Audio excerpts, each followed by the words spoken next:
Puji nama Tuhan, Bapak Ibu Saudara sekalian silakan duduk. Bersyukur kepada Tuhan sebab kasih, sebab kesetiaannya yang selalu diberikan kepada kita. Ya, lewat berkat kesehatan, kesempatan dan kemauan. Ya, kita bangga memiliki Allah seperti Tuhan kita Yesus Kristus.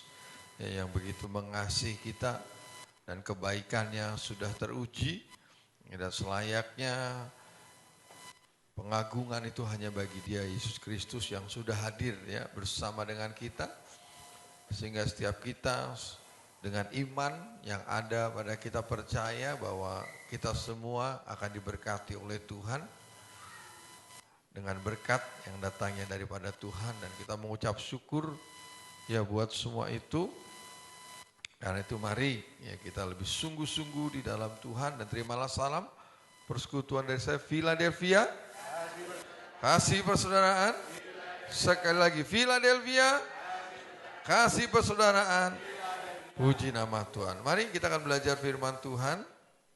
Kita lanjutkan pelajaran kita. Kita sudah masih dalam surat Kolose.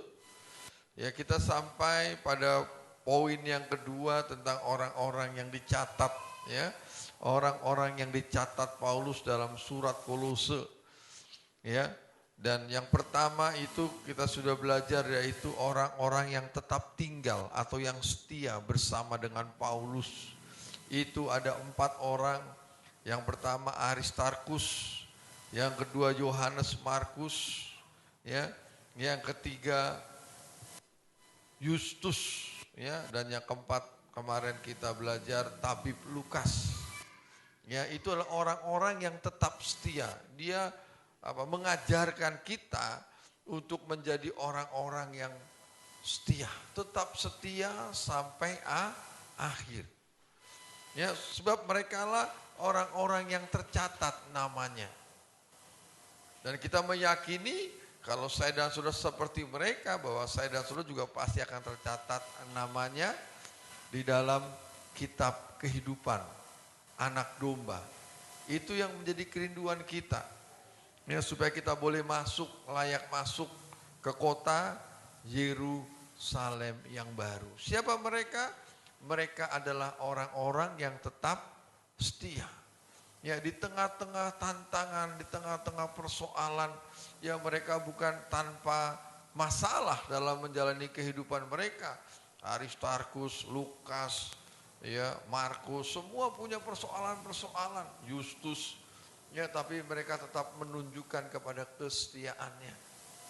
Ya, kesetiaannya, sebab Yerusalem baru itu dikatakan akan menjadi kota yang setia. Dan saya percaya mereka yang masuk di dalamnya adalah mereka orang-orang yang setia.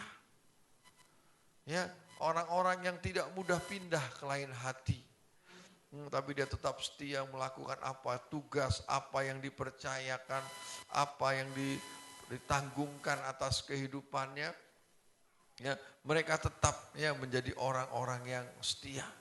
Ya, tidak mudah putus asa, tetapi tetap bersemangat, bergairah di dalam Tuhan. Karena memang tidak ada di Alkitab ini, ya seringkali saya katakan, tokoh-tokoh Alkitab yang tidak mengalami persoalan di dalam hidupnya. Tidak ada yang tidak mengalami tantangan dalam hidupnya. Ya, saudara kalau mau melihat iman saudara, jangan di waktu saudara tenang. Ya, tapi saudara bisa melihat iman saudara saat badai itu menerpa hidup saudara. Itu nampak betul iman saudara. Iya. Bagaimana rasul-rasul, murid-murid Tuhan Yesus saat bersama dengan Tuhan Yesus, gagah perkasa semua saudara. Iya. Tapi saat dibawa ke gelombang, ada badai, ya. Wah, mau mati kami Tuhan. Apakah Engkau tidak peduli kepada kami? Ya, nampak betul imannya. Apa yang Tuhan Yesus, hai kamu yang tidak percaya, yang Tuhan Yesus katakan. Jadi iman itu nampak bukan saat keadaan hidup saudara tenang, saudara. Seperti yang banyak dipamerkan. Tapi justru iman itu akan nampak di saat badai kehidupan itu menerpa hidup saya dan hidup saudara. Dan itu dibutuhkan kesetiaan saudara untuk menunjukkan iman saudara kepada Tuhan. Ya, itu diperlukan kesetiaan, baru nampak iman saudara. Ya, itulah mereka 4 orang yang menjadi pelajaran buat kita bagaimana mereka tetap setia. Yang kedua, yang dicatat Paulus adalah mereka yang tetap berdoa. Ya, mari kita baca dalam Kolose pasal 4, kita baca ayat 12 dan 13. Ya, tetap berdoa ini dicontohkan seperti Epafras, ya. Kolose pasal 4 Iya. ayat 11 dan 12. Dan dari Yesus yang dinamai Kolose Yustus. pasal 4 ayat 12. Kami ulangi ayat 12. Salam dari Epafras kepada kamu. Ia seorang dari antaramu, hamba Kristus Yesus yang selalu bergumul dalam doanya. Yang selalu bergumul dalam doanya terus untuk kamu. Iya. Supaya kamu berdiri teguh. Supaya kamu berdiri teguh. Sebagai orang-orang yang dewasa. Iya, sebagai orang yang dewasa. Dan yang berkeyakinan penuh. Iya. Dengan segala hal yang dikehendaki Allah. Ya, 13. Sebab aku dapat memberi kesaksian tentang dia. Iya. Bahwa ia sangat bersusah payah untuk kamu. Ia sangat bersusah payah untuk kamu. Dan untuk mereka yang di Laodikia dan Hiparapolis. Iya, puji nama Tuhan. Ya, jadi Epafras ini ya, dikatakan oleh Paulus, salam dari Epafras kepada kamu, ia seorang dari antara kamu. Ya, Paulus menunjukkan Epafras ini adalah termasuk bagian dari jemaat di Kolose. Ya, mereka Epafras sedang datang ya menemui Paulus ya di penjara. Dan selama di penjara ini Paulus melihat kehidupan Epafras ini. Kemudian dari kehidupannya itu, dari bagaimana ia melayani Paulus mungkin saat itu, bagaimana hidupnya, Paulus menarik satu kesimpulan bahwa Epafras ini dikatakan ia adalah seorang hamba Kristus. Ya. Salam dari Epafras kepada kamu, ia seorang dari antaramu, hamba Kristus Yesus. Ya. Jadi Paulus melihat kehidupan Epafras ini kemudian berkata bahwa ini hamba Tuhan, ini hamba Kristus. Bukan orang mengakui saya ini hamba Tuhan. Sangat berbeda. Tapi orang atau Paulus saat itu melihat kehidupannya. Bagaimana ia hidup saat bersama-sama dengan Paulus. Kemudian Paulus menarik satu kesimpulan bahwa Epafras ini adalah seorang hamba Kristus. Ya, ada banyak orang yang mengangkat dirinya sebagai hamba Kristus, sebagai hamba Tuhan. Ya, coba kita buka dalam Yosua ya, Yosua ini pernah disampaikan Bapak Gembala, saya ingat sekali. Sebentar saya diingatkan Yosua pada apa? Ya, ayat 1, pasal 1 ayat 1. Yosua pasal 1 ayat 1. Iya. Sesudah Musa hamba Tuhan itu mati. Iya, Musa itu hamba Tuhan. Terus berfirmanlah Tuhan kepada Yosua bin Nun. Iya. Abdi Musa itu. Abdi Musa atau hambanya Musa. Demikian. Ya, atau dengan kata lain begini, bahwa predikat hamba Tuhan itu bukan dari pribadi saudara. Ya, tapi yang berhak menilai bahwa saya, saudara itu sebagai hamba Tuhan adalah pribadi Tuhan sendiri. Walaupun ya nggak mungkin, wah berarti kalau kamu bukan hamba Tuhan, hambanya setan dong, karena hanya dua pribadi yang berkuasa. Ya, tetapi hendaklah biarlah Tuhan yang menilai kita sebagai hambanya. Dan penilaiannya itu adalah dari sikap hidup yang kita kerjakan. Yosua tidak dikatakan sebagai hamba Tuhan pada saat itu, tapi sebagai hambanya Musa. Ini hanya untuk menunjukkan bahwa ada satu perbedaan. Yosua saat itu belum layak dianggap sebagai hamba Tuhan. Walaupun Yosua itu melayani Musa dengan baik. Ya, tapi Musa dikatakan sebagai hamba Tuhan. Itu cara Tuhan menilai. Ya, demikian juga Epapras, ya, bagaimana saat dia ada di penjara melayani Paulus, ya, dan Paulus berkata ini hamba Tuhan, ini hamba Kristus. Karena sikapnya, karena perbuatannya. Ya, coba kita belajar, kita buka Lukas, ya, Lukas pasal 17. Bagaimana sih Tuhan menilai seorang hamba itu? Lukas pasal 17 ayat 7 sampai dengan 10. Lukas pasal 17 ayat 7 sampai dengan 10. Iya. Siapa di antara kamu yang mempunyai seorang hamba? Iya, ini Tuhan Yesus yang berkata, menasihati atau konsep berpikir Tuhan Yesus tentang doulos, hamba. Terus yang membajak atau menggembalakan ternak baginya, iya, akan berkata kepada hamba itu, setelah ia pulang dari ladang, mari segera makan. oh enggak ada kata Tuhan Yesus, enggak ada. Hamba itu pulang ya dari bekerja, nyampe di rumah enggak ada Tuhan yang bilang begini, mari segera makan. Terus bukankah sebaliknya? iya, bukankah sebaliknya, perhatikan. Ia akan berkata kepada hamba itu, Iya, sediakanlah makananku. iya, malah tuannya berkata, padahal yang capek siapa? Hambanya. Tapi begitu sampai rumah, hambanya suruh, sediakan makan buat aku. Terus? Ikatlah pinggangmu Iya.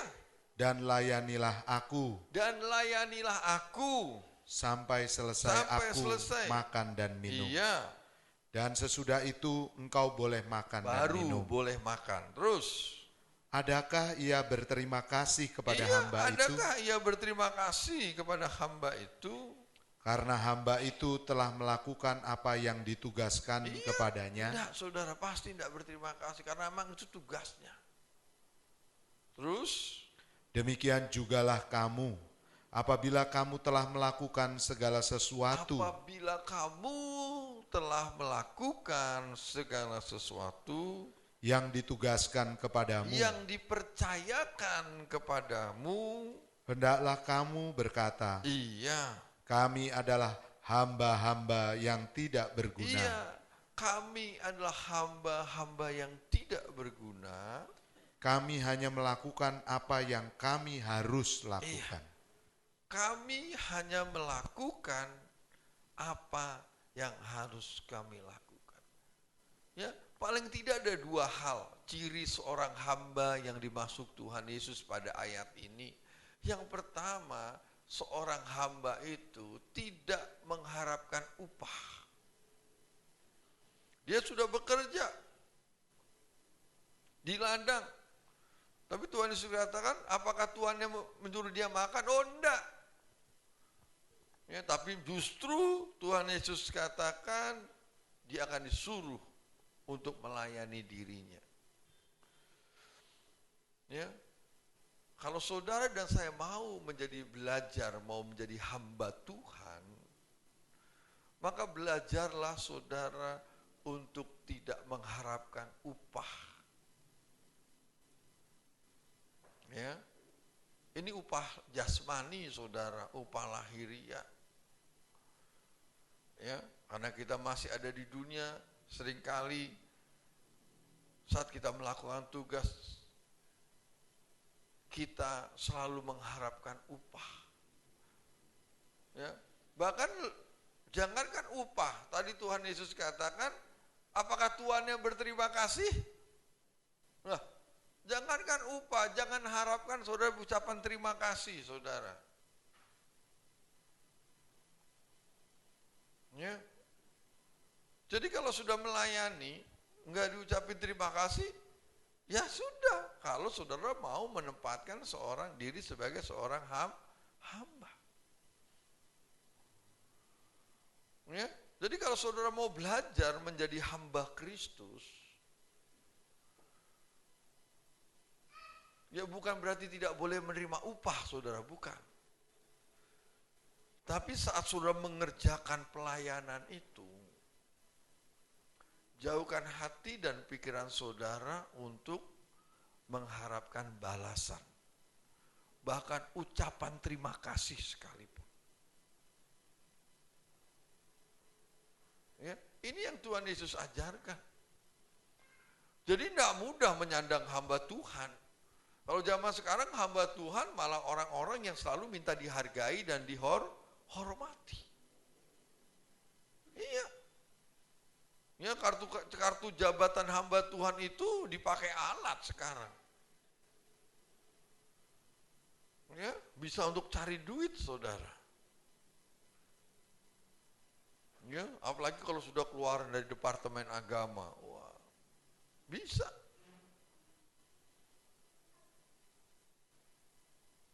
Dan tentu di hadapan Tuhan tidak layak kamu katanya sebagai hambaku. Walaupun kita berkata saya ini hamba Tuhan, bukan hamba setan. Karena hanya dua kalau hamba Tuhan, hamba setan. Ya, tetapi belum menjadi hamba Tuhan seperti yang Tuhan harapkan. Makanya jauhkan diri saudara dalam pelayanan, dalam melakukan apapun, merindukan untuk sesuatu. Paling enggak dihargailah saya. Ya, biarlah penghargaan itu hanya untuk Tuhan, kemuliaan itu hanya untuk Tuhan. Sebab upah yang terbesar yang Tuhan janjikan itu bukan di dunia ini. Upah yang terbesar yang Tuhan janjikan itu ada di sana. Nah, kalau saudara mau berharap mendapat upah, ya upah yang di sana, langit baru, bumi yang baru, Yerusalem baru, itu yang menjadi pengharapan saudara. Bukan mengharapkan upah yang ada di bumi ini, yang diberikan oleh banyak orang. Tapi mari kita belajar kalau saudara mau menempatkan diri sebagai hamba Tuhan, ya, yaitu mari kita belajar. Layani, lakukan apa saja, tanpa mengharapkan imbalan apa saja. Ya, bahkan ucapan terima kasih pun, ya, kalau nggak diberi juga harus bisa bilang puji Tuhan. Sebab saudara sedang belajar menjadi hamba Tuhan. Ya, belajar menjadi seorang hamba Tuhan. Tapi kalau kita menuntut dihargai dengan apa yang sudah kita lakukan, menuntut hargai apa yang sudah kita kerjakan, ya tidak layak kita menjadi hamba Tuhan. Saya juga masih belajar. Kita semua masih belajar. Ya, menjadi hamba Tuhan yang sejati, sesuai yang Tuhan lakukan, Tuhan inginkan dalam hidup saya, dalam hidup saudara. Itu yang pertama. Yang kedua, di sini dikatakan bahwa seorang hamba Tuhan kalau dia sudah selesai melakukan, hendaklah belajar berkata, aku ini hamba yang tidak berguna. Aku ini hanya melakukan apa yang harus kami lakukan. Ya, jadi belajar bahwa adalah bahwa ini semua Tuhan. Tuhan yang mengerjakannya di dalam saya, di dalam saudara. Tujuannya apa? Supaya kita tidak sombong. Tujuannya apa? Supaya kita semakin merendahkan hati kita di hadapan Tuhan. Ya, kalau kita berkata bahwa ini Tuhan yang mengerjakan, ini Tuhan yang melakukan, itu tujuannya supaya saya dan saudara tidak sombong. Ya, tujuannya itu supaya saya dan saudara tidak sombong. Tapi walaupun pada prakteknya yang melakukan siapa? Saudara juga. Saudara yang bekerja, saudara yang melakukan. Sama seperti Paulus katakan, ya, bahwa yang bekerja di dalam aku itu karena kasih karunia Tuhan. Itu tujuannya supaya tidak sombong. Dia tidak berkata bahwa saya yang melakukan, enggak, ini karena kasih karunia. Kalau saya bisa ini karena kemurahan Tuhan. Itu tujuannya supaya tidak sombong. Ya, walaupun kalau kita secara jujur yang melakukan tetap Paulus, saudara, bukan kasih karunia yang jalan-jalan ngerjain, bukan. Walaupun yang melakukan tetap saya, yang melakukan tetap saudara. Tapi belajar kalau saudara sudah selesai melakukannya, enggak, ini karena Tuhan. Ya, tapi juga seringkali bisa kita mengatakan itu untuk menyombongkan diri, saudara. Itu yang tahu hati saudara saja. Ya, seperti pepatah katakan, ya, merendahkan diri di gunung yang tinggi. Bisa sepertinya merendahkan diri padahal mau menyombongkan diri, bisa saja. Ya, tapi itu yang mengerti cuma saudara yang mengatakan itu. Apakah saudara mengatakannya dengan satu ketulusan? Ya, atau ada motif lain supaya dibilang sebagai orang yang rendah hati? Wah, itu makanya sulitnya di situ sebagai orang Kristen, saudara. Ya, sangat sulit. Tapi mari kita belajar, dan itu tidak mudah, tapi kita harus terus belajar melakukannya dengan ketulusan hati. Tidak sekali bisa, saudara, tidak. Itu membutuhkan terus perjuangan. Jadi tidak mudah menyandang gelar sebagai seorang hamba Tuhan. Ya, walaupun kita semua mau menjadi hamba Tuhan, tapi menjadi hamba Tuhan yang setia. Ya, ada lagu pujian PMA, jadikanlah aku hamba yang baik, hamba yang setia dan berkenan padamu. Ya, saya lupa, ya, karena jarang dinyanyiin di sini. Ya, ya. Refnya kalau nggak salah, ku sadar betapa kasihmu. Ya. Jadi semua itu karena kasih Tuhan. Semua dilakukan hanya kepadamu, Yesus suamiku, dikatakan. Seperti seorang istri yang melakukan tugasnya, tanggung jawabnya kepada seorang suami. Iya. Dengan segenap hati dia melakukannya. Itu yang dimaksud sebagai seorang hamba Tuhan. Nah, Paulus melihat bahwa Epapras ini adalah seorang hamba Tuhan. Dia hamba Kristus dari sikapnya. Bukan Epapras yang mengangkat dirinya sebagai hamba Kristus. Tapi saudara boleh berkata dan memuji Tuhan, jadikan aku sebagai hamba-Mu yang baik, Tuhan. Jadikan aku hamba yang setia, hamba yang berkenan kepadamu. Saudara harus katakan itu, supaya pelayananku bisa menyenangkan hatimu. Ya, tapi kalau saudara terselip sedikit saja ingin dipuji setelah melayani, terselip, ya, ingin dihargai, ya, setelah melayani, gagal. Ya, dan itu bukan perkara mudah. Saya juga masih belajar. Terus terang kalau saya habis khotbah dan kelihatannya bagus khotbahnya gitu, saudara, Ya, jemaat saya lihat diberkati. Ya, di rumah kadang-kadang muncul itu saudara. Berasa dipakai oleh Tuhan. Iya, saya kata-kata dalam nama Tuhan Yesus ini nggak boleh. Iya, saya seringkali berperang seperti itu. Dalam nama Tuhan Yesus ini nggak boleh muncul seperti ini Tuhan. Nggak boleh. Dalam hati saya muncul seperti ini.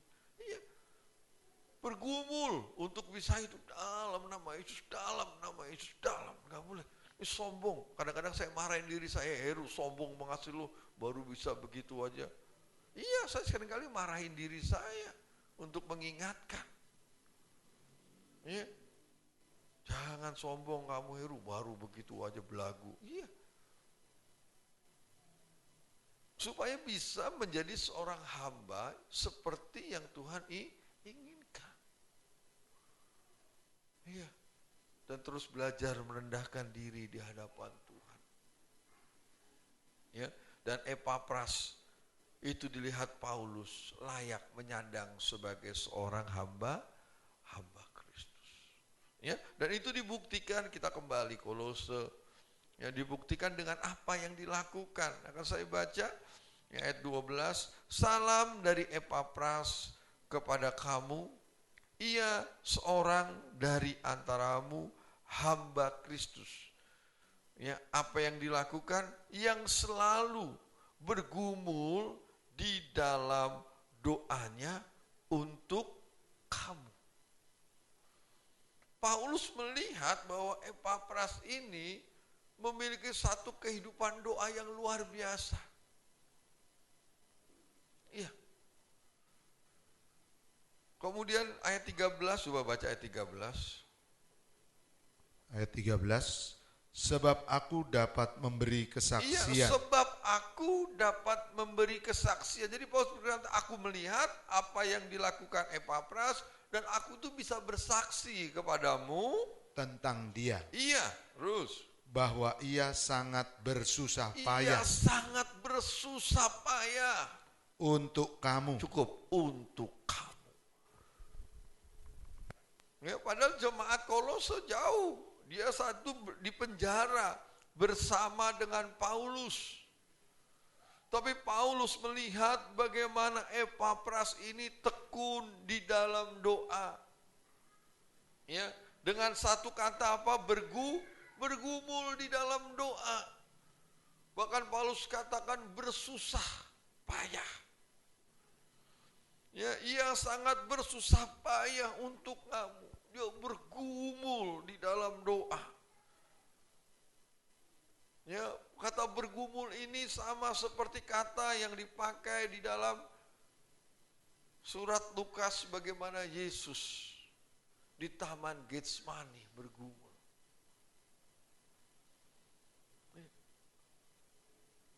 Mengalami penderitaan, bersusah payah itu menderita. Jadi dia menderita di dalam doa untuk jemaat di Kolose. Epapras ini gambaran seorang hamba Tuhan berjuang di dalam doa. Dia nggak bisa melayani sebab jemaat Kolose yang harusnya dilayani ada jauh. Tapi dia bisa melayani jemaat di Kolose lewat doa yang selalu dinaikkan di penjara bersama dengan Paulus. Dan Paulus melihat kehidupan doa Epapras ini yang terus bergumul. Ya, terus bersusah payah. Menderita di dalam doa. Bukan perkara mudah, saudara. Ya, untuk saudara memiliki beban untuk orang lain di dalam doa. Bersyukur saudara kalau saudara ditaruh beban oleh Tuhan itu dalam hati saudara. Sehingga saudara bisa bergumul buat orang lain. Ya, sebab seringkali kita habis untuk bergumul untuk diri sendiri. Itu pun seringkali nggak kita lakukan kadang-kadang. Ya, karena mungkin terlalu percaya sama Tuhan. Imannya sudah level tinggi, sehingga nggak perlu bergumul. Nggak perlu berdoa lagi. Nggak perlu bersusah payah. Ya, betapa sedihnya saya seringkali kalau berdoa itu tidak sampai ada beban. Hanya menjadi satu doa yang rutinitas saya lakukan. Aduh, kenapa hari ini nggak terbeban sama apa-apa ya Tuhan ya? Iya. Ya hanya berdoa buat ini, berdoa buat itu, berdoa ya, saya doa setiap pagi, tapi ya hanya seperti itu aja seringkali. Berdoa buat ini, buat jemaat yang sakit, berdoa buat ini. Tapi jujur seringkali tidak ada terbeban dari sini, saudara. Kalau terbeban itu akan bersusah payah tadi. Berjuang. Iya. Sampai sepertinya saudara merasakan apa yang orang-orang yang doa saudara doakan itu rasakan. Ya, dan Epafras lakukan itu. Dia adalah seorang pejuang doa. Ya, bisa saudara. Seberapa banyak saudara yang memiliki beban? Ya, untuk gereja Tuhan di tempat ini. Tidak cukup saudara hanya datang beribadah, ngasih persembahan, udah pulang. Kita harus belajar mulai terbeban atas gereja Tuhan di tempat ini. Ya, coba kita buka Roma pasal sebentar saya cari. 15 ayat 30 sampai dengan 32. Roma pasal 15 ayat 30 sampai 32. Ayat 30 sampai dengan ayatnya yang ke-32. Tetapi demi Kristus Tuhan kita. Iya. Dan demi kasih Roh, aku menasehatkan kamu, perhatikan, saudara-saudara, untuk bergumul bersama-sama.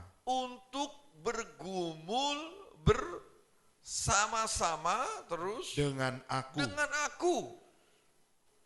Terus dalam doa kepada Allah. Dalam doa untuk aku. Iya. Supaya aku terpelihara. Perhatikan yang pertama, supaya aku terpelihara dari orang-orang yang tidak taat. Iya. Di Yudea. Dan supaya pelayananku untuk Yerusalem disambut dengan baik. Yang kedua untuk pelayanan. Ya, yang di Yerusalem terus oleh orang-orang kudus di sana. Iya. Agar aku yang dengan sukacita datang kepadamu oleh kehendak Allah. Iya. Beroleh kesegaran. Iya, yang ketiga beroleh semangat, kesegaran, gairah terus. Bersama-sama dengan kamu. Iya. Allah sumber damai sejahtera menyertai kamu sekalian. Iya. Amin. Paulus, seorang rasul yang luar biasa saja berkata, ayo dong jemaat di Roma, bergumulah bersama-sama dengan aku. Ya, Paulus minta didoakan supaya dia terpelihara. Iya, apa Paulus nggak punya iman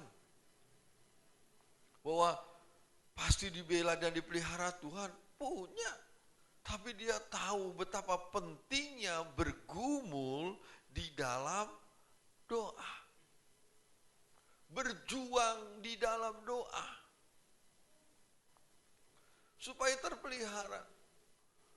Kemudian supaya pelayanannya berhasil.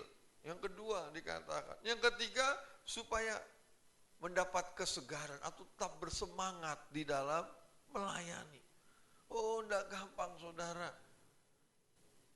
Ya, jadi hamba Tuhan enggak gampang saudara. Saya kemarin bersaksi hari Selasa. Seringkali saya merasakan frustasi yang luar biasa menjadi seorang hamba Tuhan. Enggak malu-malu. Iya, seringkali sampai putus asa. Tidak sekali dua kali mau meninggalkan pelayanan. Ya, dan belum lama saya baca buku, ya. Di buku itu ditulis, ya karena dia pendeta besar, ya menjadi panutan. Dia katakan ada banyak hamba Tuhan yang datang kepada saya, ya, yang sudah putus asa di dalam pelayanan. Ya, ini pendeta besar di Amerika sekarang sudah meninggal. Ya, gerejanya besar. Sampai sekarang masih besar dan masih dipakai Tuhan luar biasa. Jadi belum habis gereja-gereja Amerika. Emang mayoritas sudah banyak yang habis. Tapi ada beberapa gereja yang saya tahu, yang saya terus ikuti, yang masih dipakai oleh Tuhan luar biasa. Ya, anaknya meneruskan sekarang dan masih luar biasa. Dia katakan di buku itu ada banyak hamba-hamba yang datang, telepon, mengirim surat. Mereka sudah putus asa di dalam pelayanan. Menghadapi jemaat, saudara. Ya, menghadapi jemaat. Dia katakan putus asa dan tidak sedikit akhirnya menjual gerejanya, dia katakan. Ya, dia tinggalkan begitu saja, ada ya, bahkan ada sampai bercerai dengan istrinya. Ya, mereka begitu berputus asa. Yang awalnya dipakai oleh Tuhan dengan luar biasa. Tapi tidak menutup kemungkinan, saudara. Akhirnya mereka menjadi putus asa dan meninggalkan. Buktinya apa? Paulus saja minta didukung di dalam doa, dan Paulus tahu betul ketidakberdayaannya. Berdoalah, bergumulah bersama-sama dengan aku supaya aku mendapat kesegaran, semangat yang baru, gairah yang baru di dalam melayani, saudara. Karena kejatuhan hamba Tuhan itu menjadi publikasi yang paling luar biasa buat iblis, saudara. Iya. Kejatuhan hamba Tuhan itu sesuatu yang dinantikan iblis. Karena itu menjadi kampanye yang luar biasa untuk kemenangan iblis. Dan iblis akan terus berusaha dengan berbagai macam cara. Karena itu bergumulah bersama-sama dengan saya, kata Paulus. Demikian juga saya mengajak sekarang kepada jemaat Maranatha yang dikasihi Tuhan. Ayo, kita mulai belajar bergumul bersama-sama. Mari kita belajar menjadi pejuang di dalam doa. Kalau saudara sibuk gak bisa datang hari Selasa atau hari Jumat, ya enggak apa-apa, saya enggak paksa. Tapi mari kita berdoa di rumah untuk gereja Tuhan di tempat ini. Iya. Epapras jauh di penjara, jemaatnya ada di Kolose. Ya, tapi Epapras bisa bergumul. Epapras bisa berjerih payah untuk jemaat di Kolose. Dia berdoa buat jemaat di Kolose. Dan Paulus melihat dan itu bersaksi. Ya, ayo kita mulai munculkan pejuang-pejuang di dalam doa. Tidak mesti semuanya harus jadi leader. Tidak mesti semuanya harus jadi singer, pemain musik, atau sangkur sekalipun. Tidak mesti, saudara.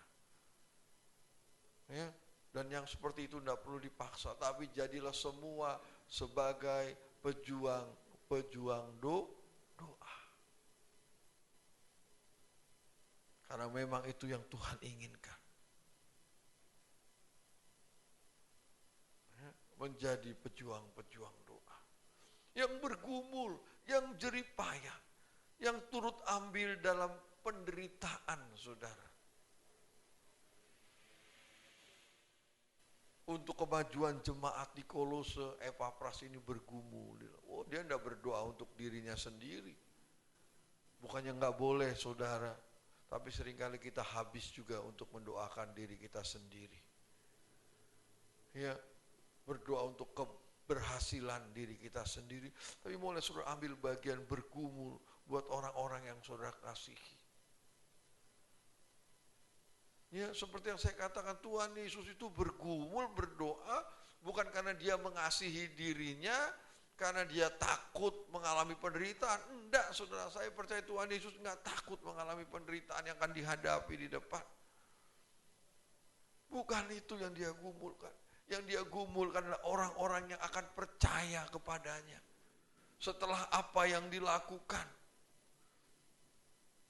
Iya, harus membuat orang itu menjadi percaya kepada salib. Sehingga hidup mereka diselamatkan. Itu yang digumulkan Tuhan. Jangan sampai apa yang dilakukan, apa yang dikerjakan menjadi sia-sia. Itu yang paling ditakutkan. Bukan dia bergumul buat dirinya sendiri. Enggak, saya percaya dia berani menghadapi salib. Ya, orang Petrus saja berani menghadapi salib. Kalau Tuhanku disalib dengan kepala di atas, aku di kepala di bawah. Oh, lebih berani Petrus, saudara. Paulus juga demikian, di penjara. Oh, enggak takut.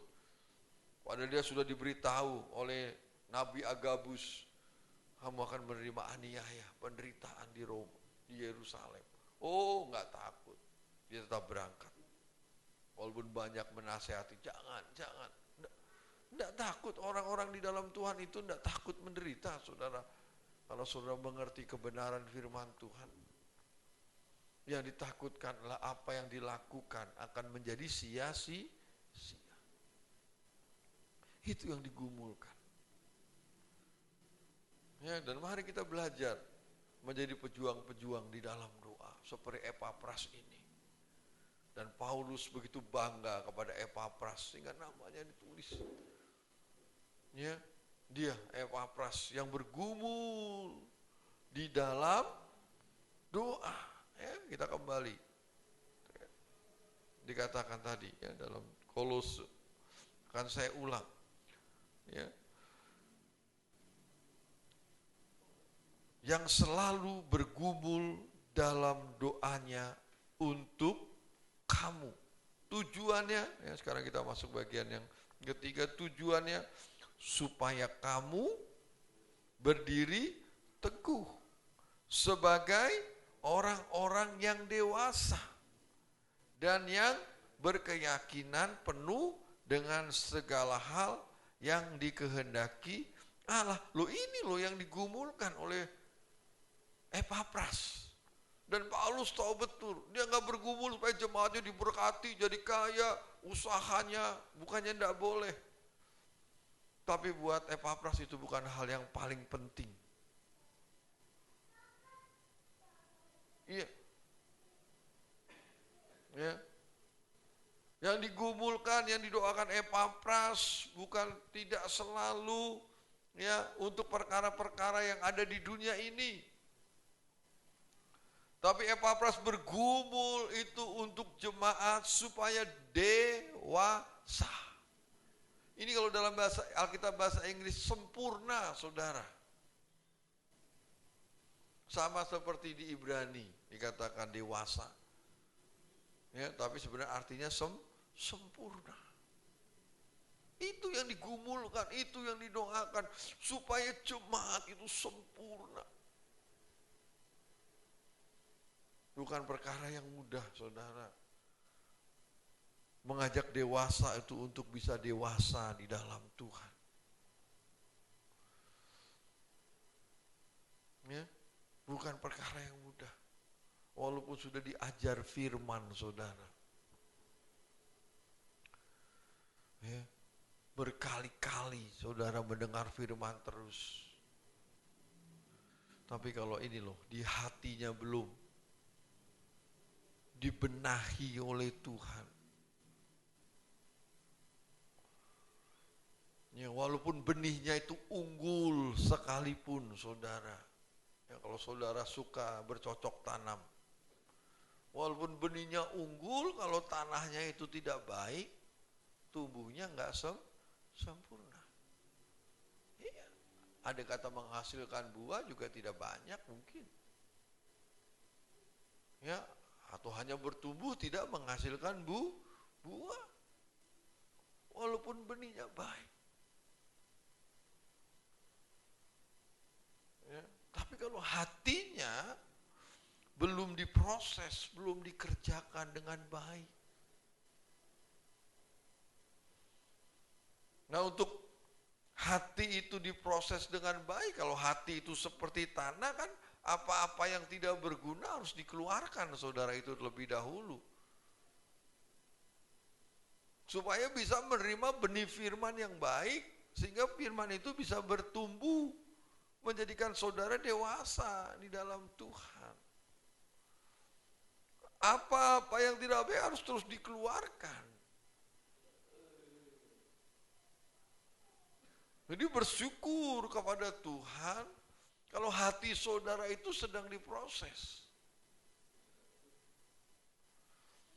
Ya, kemarin setelah saya hari Selasa, ya setelah saya menyampaikan ya bahwa memang harus dikerjakan, ya hati saya juga harus diproses. Itu pulang, saya masukin mobil, ada ibu-ibu. Ya sudah saya kasih sen, wah, saya nggak dengar ngomong apa, ngedumel lah pokoknya. Wah sudahlah, ya belajar, ya sudahlah, nggak usah diapa-apain, percuma juga. Ya, kalau saudara tahu kalau ibu-ibu udah sebuah motor kan, aduh, sen ke kanan dia ke kiri, saudara. Udah salah dia ngotot dan galakan saudara. Iya. Ya sudahlah, daripada repot saudara ya. Ya terus saya selesai, saya anterin anak saya Yeri mau beli paket data ya karena pulsanya habis ke arah Gadok. Ya di sana Bapak tahu ada tempat. Ya. Sampai di depan pasar itu ada motor anak muda sama ceweknya ngebut, ngambil dari kiri suruh, cuman dia nggak dapet, ya karena dapet cuman mepet loh, sampai begitu saudara, wah malah dia yang marah-marah, aduh, ya sudahlah saya gitu, sampai jadi bilang, wah nggak jelas nih orang nih, jadi yang malah yang marah, saya mau teriak saudara tapi enggak, iya. Kalau beberapa waktu lalu saya langsung teriak ke saudara. Bisa jatuh tuh orang tuh kalau orang saya punya anjing sama saya aja takut saudara. Sama istri saya sudah dibawain sapu, ayo masuk, nggak mau masuk. Saya bilang, masuk saudara. Iya. Sampai di anak saya ini takutnya cuma sama papa, iyalah. Iya, harus saudara. Jadi hati itu diproses saudara supaya firman itu bisa bertumbuh. Dan itu bukan perkara mudah. Sebab saat hati saudara diobok-obok oleh Tuhan perasaannya, wah, ya banyak hal yang harus dibuang. Saya pun banyak hal supaya firman itu bertumbuh. Padahal firman itu baik. Ini dulu ada seorang hamba Tuhan yang sering diundang ibadah kaum muda namanya Ibu Foni. Ya. Dia bergumul, dia berdoa buat gerejanya, ya, masih perintisan. Tapi saudara tahu apa yang disampaikan oleh Tuhan. Ya, dia telepon ke saya saudara saat dia melihat apa yang dia diperlihatkan Tuhan lah menurut dia. Bahwa daripada bergumul berdoa buat gereja dia saudara, tapi dia enggak, saya tuh justru diperlihatkan gereja Pendeta Heru, dia bilang bahwa Tuhan berkata bahwa benih yang disampaikan di sana itu baik, dia bilang. Ya, ada Stephen, saudara bisa tanya Stephen, mungkin saya juga sampaikan di kau, benihnya tuh sangat unggul. Tapi ada sesuatu yang menghalangi. pertumbuhan benih itu. Dia katakan begitu. Iya. Dan dia telepon waktu papa masuk rumah sakit itu saudara. Pertama kali masuk saya bawa, yang bengkak-bengkak kakinya di rumah sakit Cikini. Iya, waktu bapak bicara dengan dokter, dia telepon ke saya. Bilang, Bu, nanti ngomongnya Bu, ini penting Mas. Iya, tapi papa saya baru masuk rumah sakit Cikini. Oh iya deh, nanti saya telepon lagi ya. Iya. Dia telepon lagi saudara, ini harus saya sampaikan. Jadi benihnya baik, benihnya unggul, tapi dia katakan ada sesuatu yang menghambat pertumbuhan. Ya, dan saya percaya mari kita belajar, hati kita lah yang harus diperbaiki. Ya, saya yakin sebab benih itu tumbuh di dalam hati kalau firman Tuhan katakan. Ya, supaya tumbuh, berbuah, menjadi dewasa di dalam Tuhan, sempurna. Lo target gereja kita kan sempurna, saudara, menjadi mempelai Tuhan seperti yang saya katakan tadi kemarin hari Selasa. Aduh, tinggi bener target kita. Itulah seringkali membuat saya putus asa. Aduh, targetnya tinggi, tapi kok pertumbuhannya nggak nampak, seringkali saya katakan, yang menjadi pergumulan. Ibadah saja belum berjalan seperti yang ya Tuhan inginkan, saudara. Gairah saudara, semangat saudara di dalam ibadah, masih harus dipergumulkan saudara. Bagaimana mau bertumbuh? Tadi kalau sudah semangat, gairah saudara bertumbuh, hati saudara akan diproses. Nanti benih firman itu baru bisa bertumbuh, bisa menjadikan saudara dewasa di dalam Tuhan. Ya, kalau saudara mengerti ini, saudara pasti akan bergumul, saudara. Seperti yang saya kasih contoh hari Selasa kemarin. Kalau saudara pengen anak saudara jadi dokter, itu kan target yang tinggi. Tapi kalau saudara tahu pelajaran fisika, IPA-nya jelek, saudara, hanya 67, takut nggak saudara? Takutlah, wah pasti nggak bisa jadi dokter anak saya. Kecuali saudara nggak punya target. Kecuali saudara nggak punya standar yang saudara inginkan. Oh, apa yang terjadi, terjadilah, saudara. Kalau saudara, ya sudah, nanti anak saya mau jadi apa, terserah ya. Mungkin saudara nggak khawatir, nggak takut. Tapi kalau saudara ingin anak saudara jadi dokter, ya, tapi melihat perkembangannya seperti itu, SMP IPA 67, ya, masuk SMA, wah pasti kan saudara kan berjuang keras, saudara kan stres mungkin, ya ini harus dimasukin les ini, ambil guru privat untuk ngajarin khusus IPA, ya karena saudara ingin ada sasaran, dia harus menjadi dokter, misalnya seperti papanya, pasti saudara akan berjuang. Ya saat anak saudara main, wah saudara marah, nggak boleh main hari ini. Ya, nih guru les mau datang, harus belajar. Iya, saudara pasti akan terus dan mungkin akan ya stres juga. Karena saudara begitu ingin.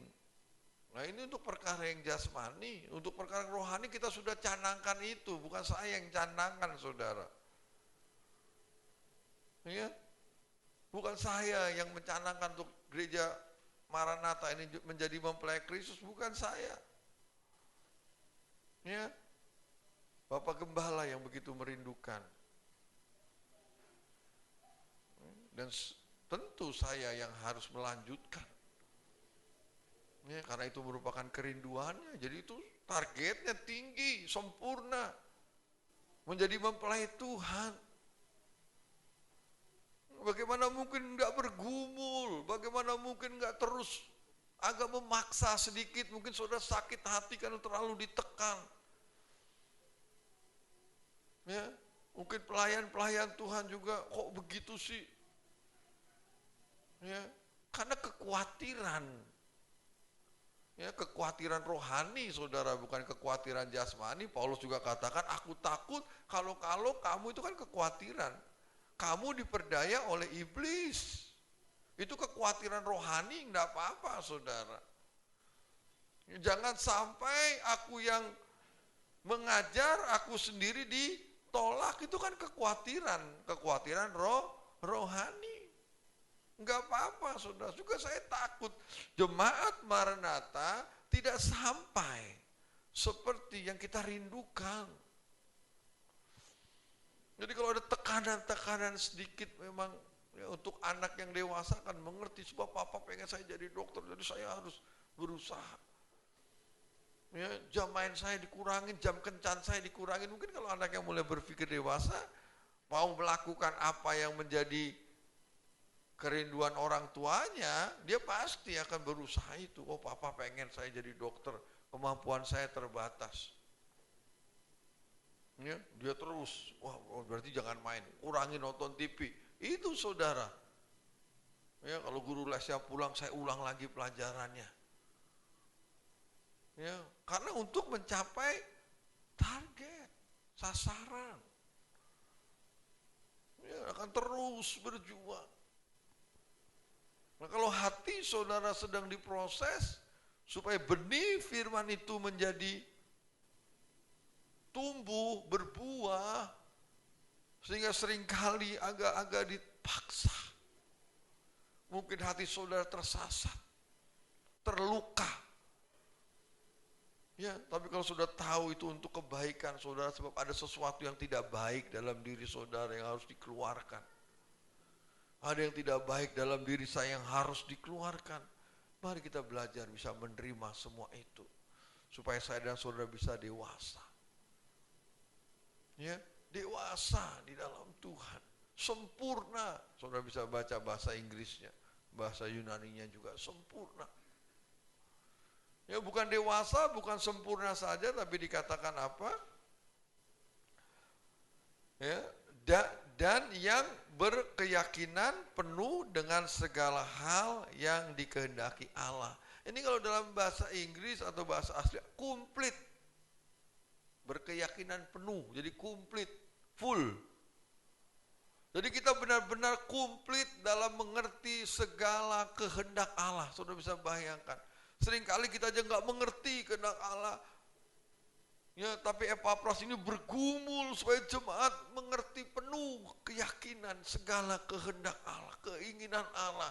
Sehingga hidupnya, apa yang dilakukan itu hanya kehendak Tuhan. Dan itu bukan perkara yang mudah. Makanya Epafras dikatakan dia bergumul, dia berjerih payah, saudara. Ya, jadi kekristenan itu bukan sesuatu yang santai, tapi sesuatu yang mari kita perjuangkan, saudara. Ayo, mulailah berjuang. Seperti yang saya katakan, berjuang mulai di dalam ibadah, saudara. Karena itu tolak ukur saudara. Ya, tolak ukur saudara itu ibadah. Kalau ibadah saudara benar, ya, maka saudara akan mengalami perkembangan rohani yang baik. Itu yang harus saudara perjuangkan. Ibadah saudara harus semakin baik, bukan semakin menurun, semakin baik, semakin baik, semakin baik. Ya, bahkan kalau dikatakan sampai saudara harus menderita karena ibadah, baik fisik, hati, atau apapun, terluka, saya katakan bersyukur, itu tanda sebagai milik Kristus. Ya, itu tanda, saudara. Itu yang harus saudara mulai belajar perjuangkan. Gak apa-apa harus tergores, saudara, luka sekalipun. Sebab ibadah itu akan menjadi standar saudara, saudara akan mengerti kerohanian saudara. Dan ibadah memang tidak hanya di gereja, di rumah saudara bisa ibadah lewat membaca firman, lewat berdoa. Itu ibadah secara pribadi. Tapi ibadah secara fellowship, persekutuan itu di gereja juga. Ada persekutuan pribadi, ada persekutuan secara fellowship. Bersama-sama. Ya, saudara kuat, kemudian saudara datang beribadah bersama-sama, saling menguatkan. Sebab kita dibangun dalam satu bangunan tubuh Kristus yang tidak sendiri. Banyak anggotanya, firman Tuhan katakan. Nah itu harus diperjuangkan. Dan saudara harus tahu dan harus saudara pahami, kemerosotan ibadah kita itu menunjukkan kemerosotan rohani kita. Ya, iya, dan itu udah boleh saudara sangkal, itu harus saudara pegang teguh. Ya, kemerosotan kualitas ibadah gereja kita, itu juga kemerosotan gereja kita secara rohani. Kalau Maranatha ini kualitasnya semakin merosot juga kualitas rohani Maranatha, saudara. Makanya kualitas ibadah kita juga harus semakin meningkat. Ayo mari kita perbaiki yang melayani Tuhan. Harus semakin lebih baik, lebih baik, lebih baik lagi. Dan mari kita bergumul ya di dalam doa supaya kita bisa dewasa. Ya, Epafras nggak ada yang bayar, saudara berdoa, oh jauh Kolose di sana, dia di sini. Tapi hatinya terbeban. Hatinya memiliki satu kerinduan supaya jemaat di Kolose sempurna. Ya, supaya jemaat Kolose mengerti seluruh kehendak Tuhan. Komplit. Itu digumulkan. Dan mari kita belajar untuk itu. Dimulai dari saudara dan saya. Ya, saudara yang aktif di ibadah hari Kamis ini. Yang ada dalam doa hari Selasa. Saudara itu adalah tiang-tiang penopang. Kalau yang masih hari Minggu, saudara. Yang masih hari Minggu, belum, saudara. Tapi hendaknya dimulai dari kita. Yang sudah ada dalam ibadah doa hari Selasa. Ibadah Bible Study. Saudara, itulah tiang-tiang penopang bagi gereja Tuhan di tempat ini. Saudara yang harus terus belajar memperbaiki kualitas ibadah. Harus mulai belajar memperbaiki.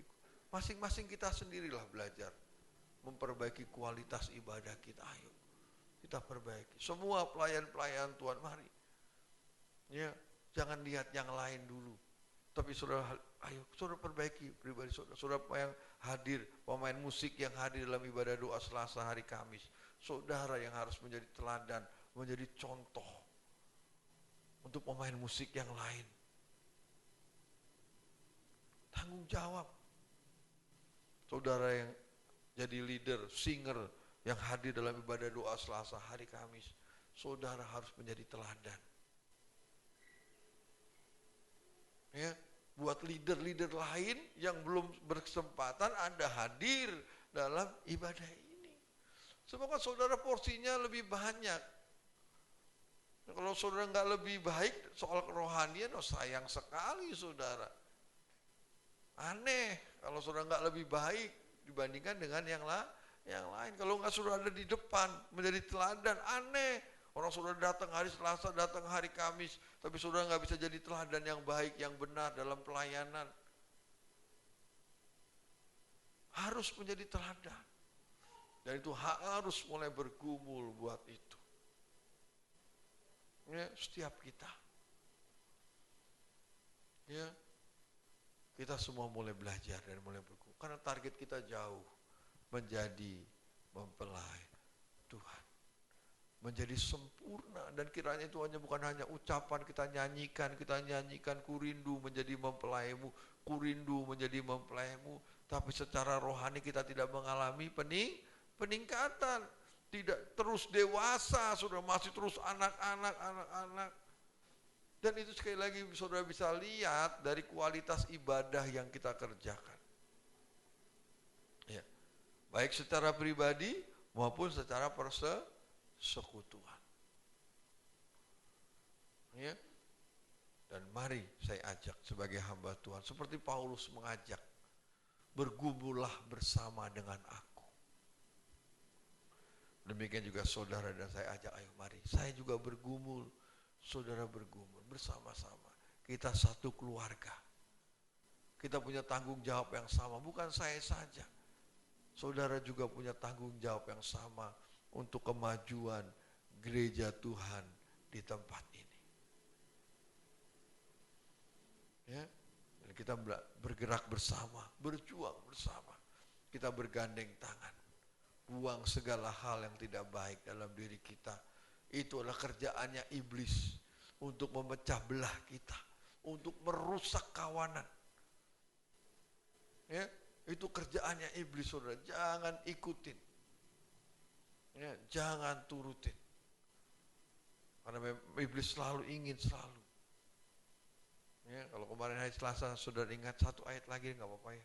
Tambahin bonus, saudara mungkin nggak datang hari Selasa.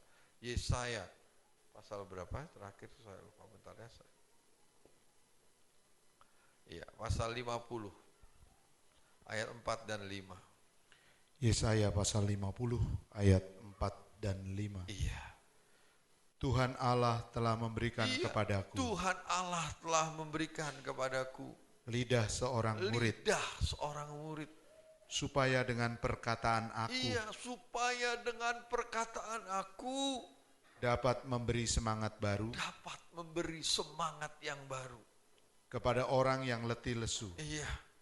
Setiap pagi ia mempertajam pendengaranku. Kemudian dia minta telinga seorang murid, mempertajam telinga. Untuk mendengar seperti seorang murid. Untuk mendengar seperti seorang murid. Tuhan Allah telah membuka telingaku. Iya. Dan aku tidak memberontak, tidak berpaling ke belakang. Iya, mari kita berdoa bergumul supaya saudara itu punya lidah seorang murid. Yaitu lidah yang selalu memberikan semangat yang baru kepada mereka yang mulai letih lesu. Itu yang pertama ciri kalau saudara punya lidah seorang murid, selalu mau memberikan semangat. Semangat yang baru kepada mereka yang mulai letih lesu. Yang mulai tidak bergairah, ayo. Ya, beri semangat mereka kembali. Beri gairah mereka kembali. Ya, baik di sekolah minggu, remaja, kaum muda, jangan didiamkan. Ya, saudara punya mulut yang bisa saudara pakai untuk mendorong mereka lagi semangat. Ayo semangat, itu tugas saudara, itu tanggung jawab saudara. Kalau saudara sadar bahwa saudara memiliki lidah seorang murid, ayo mulai, jangan diam, pergunakan mulut saudara untuk memberi semangat. Dan minta kepada Tuhan telinga seorang murid. Pertajam telingaku Tuhan sebagai seorang murid. Itu dibuktikan ayat 5 dikatakan, Tuhan Allah telah membuka telingaku dan aku tidak memberontak, tidak berpaling ke belakang. Enggak mundur, enggak memberontak. Itu telinga seorang murid. Kalau saudara punya telinga seorang murid, saudara menetapkan hati saudara. Ya, karena memang tidak semua guru sesuai konsepnya dengan murid saudara.